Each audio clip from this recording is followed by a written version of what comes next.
Michel Yaguès. Le ministre chargé de la ville et du logement, Julien Denormandie, est votre invité, Audrey Crespomar. Bonjour Julien Denormandie. Bonjour. Normalement, on demande aux invités d'éteindre leur portable avant de commencer. Je vais demander de laisser votre téléphone allumé au cas où Édouard Philippe vous envoie un message pour dire qu'il a encore changé d'avis. On ne sait jamais. Moi, j'ai l'habitude de ne jamais venir sur un plateau avec un portable, donc je ne le saurai pas. On verra après l'interview. Un peu comme hier, à 16h30, Matignon annonçait renoncer à des mesures de mi-novembre. 3 heures plus tard, il annonçait le contraire. Elles étaient maintenues. Comment expliquer un tel cafouillage à la tête de l'État ? Mais vous parlez de cafouillage, moi je considère qu'il n'y a pas du tout de cafouillage. Oh bah quand même. Non, vous savez, ce qui est absolument sensationnel dans notre pays, c'est que quand on prend des mesures fortes, on commande ces mesures et c'est bien normal. Mais quand on annonce l'annulation et que finalement on les maintient... Mais maintenant on en vient à commenter le processus qui conduit à ces décisions, qui conduit à ces mesures. Mais qu'est-ce qui importe à la fin ? Qu'est-ce qui importe ? Ce sont les décisions, ce sont les mesures. Aujourd'hui, on a pris des engagements. Ces engagements, ils sont tenus, ils sont clairs, ils ont été réaffirmés. Alors pardon, mais le Premier ministre lui-même a annoncé l'annulation avant d'annoncer l'annulation de l'annulation 3 heures plus tard. Mais ça fait pas preuve quand même d'une grande fébrilité ? Mais pas du tout. Vous savez, en ce moment, on est dans la période des débats budgétaires. Moi, j'ai passé ma nuit à l'Assemblée nationale. J'ai été jusqu'à 4 heures du matin. Ce sont les débats. À la fin, parce que nous sommes dans une démocratie, il y a ces débats. Mais à la fin, ce qui compte, ce sont les décisions. C'est le fait qu'aujourd'hui, quand vous êtes au SMIC, vous aurez 100 € de plus. Vous aurez la défiscalisation des heures supplémentaires. Vous aurez ces mesures d'accompagnement. Mais franchement, ne créons pas des débats là où il n'y en a pas. Il y a suffisamment de sujets compliqués. Il y a des mesures très claires qui ont été prises. Elles seront tenues. Peut-être parfois trop intelligentes et trop subtiles qu'on a du mal à comprendre. Et je pense que le député qui a fait ces propos Gilles Legendre, les a beaucoup chef de file des députés. C'était une erreur et je crois qu'il s'en est excusé. Alors, parfois quand même, on a un peu de mal à suivre Julien Denormandie. Le président a fait 3 annonces qui paraissaient très claires.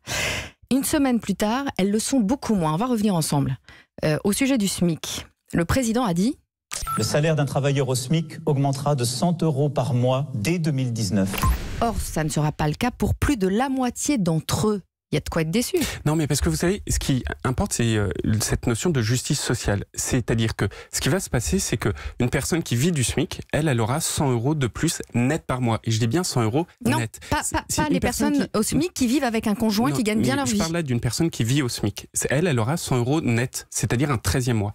Et puis après, vous avez d'autres personnes qui vont même au-delà du SMIC. Une femme avec des enfants et qui, son salaire est supérieur au SMIC, elle aussi, elle bénéficiera d'une prime d'activité et donc d'un gain net de son salaire. Mais les smicards qui vivent avec un conjoint qui gagne bien leur vie ne toucheront pas ces 100 €. C'est lorsque dans un foyer, vous avez une personne qui est au SMIC et une autre personne qui gagne 5 000, 6 000 €. C'est-à-dire que là, vous avez un revenu pour votre foyer qui est bien plus important. Moi, je trouve ça assez logique que tout l'effort il soit porté sur celles et ceux qui, au sein de leur foyer, gagnent moins d'argent. C'est tout simplement une question de justice sociale et je crois que tout le monde le comprend. Par ailleurs, la Caisse nationale des affaires familiales estime ne pas pouvoir verser cette prime avant juin.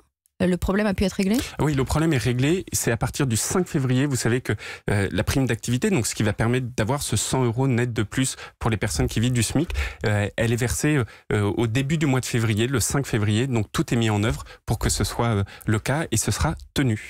Julien Denormandie, au sujet des retraités, le président a dit... Pour ceux qui touchent moins de 2 000 € par mois, nous annulerons en 2019 la hausse de CSG subie cette année. Alors en réalité, c'est le revenu par foyer qui sert de repère. Résultat, pour un couple de retraités touchant chacun 1 800 € par mois, la hausse ne sera pas annulée.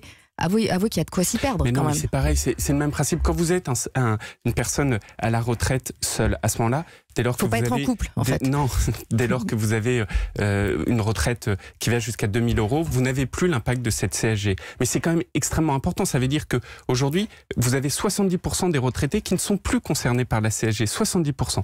Et puis après, parce que vous êtes en couple retraité, et moi je trouve ça très bien d'être en couple. Donc dans les deux cas, pour les smicards ou pour les retraités, il ne faut pas être en couple. Dans ce cas-là, vous avez plus de revenus au niveau du foyer. Et là aussi, c'est bien normal que les mesures ne s'appliquent pas de la même manière. À propos de la hausse de la CSG pour les retraités, Emmanuel Macron a dit l'effort qui leur a été demandé était trop important et n'était pas juste. Alors pourquoi ne pas réindexer les pensions sur les prix ?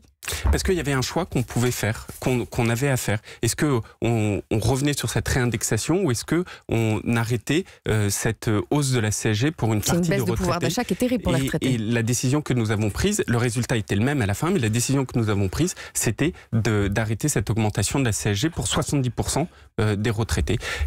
faire de la politique, c'est choisir. On a fait ce choix-là et je crois qu'à la fin, le résultat est le même. C'est ça qui est important. Non, c'est pas le même. Si, c'est le même. C'est-à-dire que c'est un gain net de pouvoir d'achat, à la fois pour les travailleurs, à la fois pour les retraités. Et c'est ça qu'attendent les Français. C'est ça qui était demandé par les Gilets jaunes et c'est ça que nous faisons.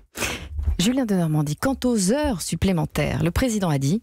Les heures supplémentaires seront versées sans impôt ni charge dès 2019. Or, hier, on a appris que ce ne serait finalement pas le cas, puisque les charges seront maintenues pour l'employeur. Bref, admettez qu'aucune des trois promesses la semaine dernière ne sera vraiment tenue, Je ne suis pas du tout d'accord avec vous. C'est le cas. Non, mais si. attendez, mais à chaque fois, le diable se cache dans les détails. Oui. Qu'est-ce qui se passe? Quand vous êtes un salarié avec cette défiscalisation des heures supplémentaires, vous ne payez ni impôts ni charges. C'est-à-dire que vous ne payez pas les charges sociales salariales. Maintenant, quand vous êtes un employeur, effectivement, vous paierez les charges patronales. Mais donc il y a encore des charges. Mais pourquoi c'est important que les employeurs continuent à payer les charges patronales? Parce qu'il ne faut pas non plus qu'on tombe dans une dérive où que les employeurs ne passent plus que par les heures supplémentaires, parce que les heures supplémentaires seraient beaucoup plus intéressantes. Ça conduirait à quoi? Ça conduirait à avoir des employeurs qui embauchent moins. Et ça, personne ne le souhaite. Notre politique publique, elle est tournée vers le travail, faire en sorte que les employeurs embauche. C'est ça que nous faisons. Et d'ailleurs, le président de la République, le Premier ministre, rencontre toutes les entreprises depuis maintenant plusieurs jours pour leur demander, elles aussi, de participer à cet effort. Et puis, d'un autre côté, c'est de faire en sorte que le travail paye mieux. C'est ce 13e mois pour les personnes qui vivent de leur SMIC à partir de l'année prochaine. Julien Denormandie, après les gilets jaunes, ce sont les gilets bleus, les policiers qui vous interpellent. C'est le moment de prouver que toutes les louanges que le gouvernement leur a adressées n'étaient pas des paroles en l'air? Mais oui, en tout cas, c'est d'abord une reconnaissance. Et vraiment, il faut commencer par ça. Pour l'instant, ils la trouvent mince, la reconnaissance. Un prime exceptionnel de 300 €, alors qu'ils ont 24 millions d'heures supplémentaires impayées. Il y a deux choses que nous faisons, et c'est la première fois qu'un ministre de l'Intérieur ouvre ces sujets. C'est une prime de 300 € pour 111 000 fonctionnaires de police et gendarmes. Et deuxièmement, c'est la première fois qu'un ministre de l'Intérieur ouvre le sujet des heures supplémentaires. Moi, je vois les oppositions qui critiquent, qui disent oui, ils devraient les payer, etc. Mais enfin, ces mêmes oppositions, et vous invitiez hier M. Ciotti, qui est le représentant de l'Intérieur de M. Wauquiez, cette même personne, elle, semble avoir oublié que sous le quinquennat de M. Sarkozy, c'est 12 000 effectifs de policiers en moins, alors qu'on en embauche, nous, 10 000. Et c'est des millions d'heures supplémentaires qui n'ont jamais été payées. De 12 à 17 millions à la fin du quinquennat de Sarkozy. Exactement. Et donc, pour la première fois, nous avons un ministre de l'Intérieur qui a ouvert ce sujet, qui a vu les syndicats hier soir et qui le revoit cet après-midi. Julien Denormandie, ce matin, il y a une bonne nouvelle quand même. L'INSEE prévoit une forte hausse du pouvoir d'achat en début d'année prochaine, plus 3%. Les mesures des Gilets jaunes soutenant la consommation et la baisse du pétrole ralentissant l'inflation. Oui, c'est une bonne nouvelle, mais vous voyez, on est là à commenter des mesures qui sont pas si claires. Soit les processus de décision, soit le détail de ces mesures, mais à la fin, un organe qui est l'INSEE, lui-même témoigne du fait que les mesures que nous avons portées va permettre d'augmenter le pouvoir d'achat des Français. C'est ça qui m'importe et je crois que c'est cette colère des Gilets jaunes qui a été entendue. L'INSEE qui tape quand même sur une croissance à 1,5% en 2018 après 2,3% en 2017. Donc ça fait mais nous continuons tous nos efforts pour aller dans ce sens de la croissance. Merci Julien Denormandie. Merci à vous.